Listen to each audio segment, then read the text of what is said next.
Maraming sakit ang maaaring makuha sa hindi protektadong pakikipagtalik. Kabilang na rito ang kulugo sa ari o genital warts.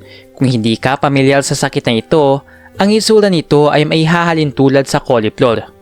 Ito ay dahil sa mga kumpul-kumpul na butlig na kadalasang tumutubo sa ari, puwetan, singit o hita.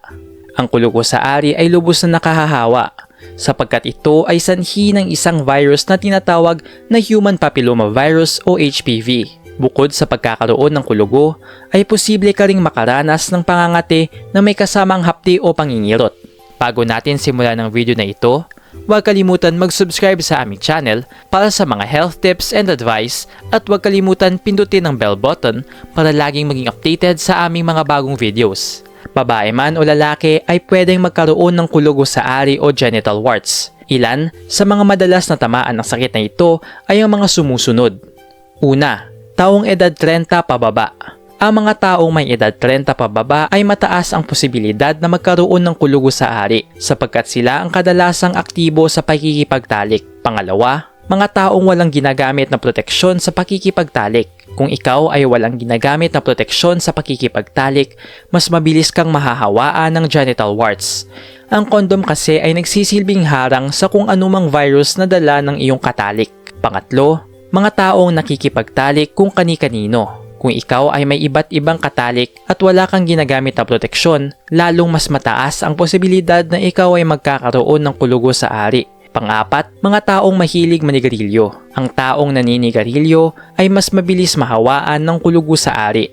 Ayon sa pag-aaral, ang paninigarilyo ay nakapagpapahina ng immune system na siyang nagiging dahilan para dapuan ka ng kung ano-anong sakit. Ang pagkakaroon ng kulugo sa ari ay madaling iwasan. Upang hindi ka mahawaan ng sakit na ito, gawin ang sumusunod na pag-iingat. Una, huwag makipagtalik. Ito ang pinakaligtas na paraan upang hindi ka magkaroon ng kulugo sa ari. Kung hindi ka makikipagtalik, hindi ka mahahawaan ng HPV at hindi ka tutubuan ng kulugo. Pero tandaan, kahit foreplay lang ang gawin mo at ng iyong kasintahan, pwede ka pa rin magkaroon ng kulugo sa ari. Ito ay dahil nakahahawa pa rin ang sakit na ito sa pamamagitan lamang ng pakikipagdikit sa ari ng may impeksyon. Pangalawa, makipagtalik lamang sa iisang tao. May iwasan mo ang pagkakaroon ng kulugo sa ari kung makikipagtalik ka lamang sa isang tao na lubusan mong kilala gaya ng iyong kasintahan o asawa.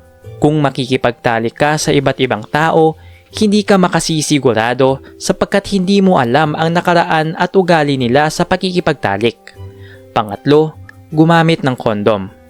Ang kondom ay nagsisilbing proteksyon sa anumang virus na dala ng iyong katalik, lalo na kung ang genital warts niya ay hindi nakikita at nasa loob pala ng daluyan ng kanyang ihi o puwetan. Pero ang paggamit ng kondom ay wala ring kasiguraduhan. Sapagkat kung ang kulugo ng iyong infected partner ay nasa hita at singit, posible ka nang mahawaan. Pang-apat, magpaturok ng HPV vaccine. Kung ang mga magulang mo ay hindi ka nagawang paturukan ng HPV vaccine nung ikaw ay bata pa, pwede ka pa namang magpaturok nito. Kapag ikaw ay matanda na, ang itutulok na sa iyo ng doktor ay ang Gardasil HPV vaccine. Nakatutulong ito para hindi ka madapuan ng iba't ibang uri ng HPV. Ang kulugo sa ari ay maaaring gumaling ng kusa, lalo na kung iiwasan mo na ang mga sanhi nito at kung mananatili kang malinis sa iyong katawan. Subalit, ito ay posibleng abutin ng maraming buwan at taon bago gumaling. Kaya naman, iminumungkahi na magpa-check up ka agad sa iyong doktor para mabigyan ka ng tamang lunas at mapigilan ang patuloy na paghawa mo sa sakit na ito sa ibang tao. Nag-enjoy ka ba sa video ito? Please hit the like button and subscribe sa aming channel para sa iba pang video tulad nito. Salamat sa panonood!